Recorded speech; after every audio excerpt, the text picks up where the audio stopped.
મોરબીના સિરામિક ઉદ્યોગકારો દ્વારા કરોડો રૂપિયા ખર્ચીને પોતાના સિરામિક કારખાના ઊભા કર્યા હતા, પરંતુ હાલમાં સિરામિક કારખાના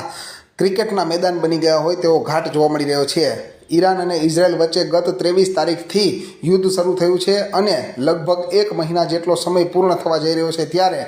વાત કરીએ મોરબીના સિરામિક ઉદ્યોગની તો પ્રોપેન ગેસ મળતો નથી, જેથી કરીને 450 જેટલા યુનિટો બંધ થઈ ગયા છે અને નેચરલ ગેસ પણ પૂરતા પ્રમાણમાં મળતો નથી, જેથી કરીને ધીમે ધીમે જે ચાલુ છે તે પણ કારખાના બંધ થઈ રહ્યા છે। ત્યારે બંધ થયેલા કારખાનાઓમાં હાલમાં મેન્ટેનન્સની કામગીરી ચાલી રહી છે, પરંતુ મેન્ટેનન્સની કામગીરી વચ્ચે કોઈ કામ ન હોવાના કારણે શ્રમિકો તથા કારખાનેદારો સહિતના લોકો પોતાના કારખાનાની અંદર જાણે કે ક્રિકેટ ગ્રાઉન્ડ હોય તે રીતે ક્રિકેટ મેચ રમતા હોય તે પ્રકારના વિડીયો સામે આવતા હોય છે। તેવી જ રીતે હાલમાં વધુ એક વિડીયો સામે આવ્યો છે, જેમાં કારખાનાના શેડની અંદર કારખાનેદાર અને ત્યાંના કોન્ટ્રાક્ટર અને શ્રમિકો સહિતના ક્રિકેટ મેચ રમતા હોય તેવું જોવા મળી રહ્યું છે। ત્યારે જો આવી પરિસ્થિતિ લાંબો સમય સુધી રહી તો મોરબીના સિરામિક ઉદ્યોગની કમર ભાંગી જશે એટલું નહીં, પરંતુ તેની સાથોસાથ સિરામિક સાથે સંકળાયેલા તમામ ઉદ્યોગ અને મોરબીના લોકોની કમર ભાંગી જશે તેવું કહીએ તો તેમાં જરા પણ અતિશયોક્તિ નથી।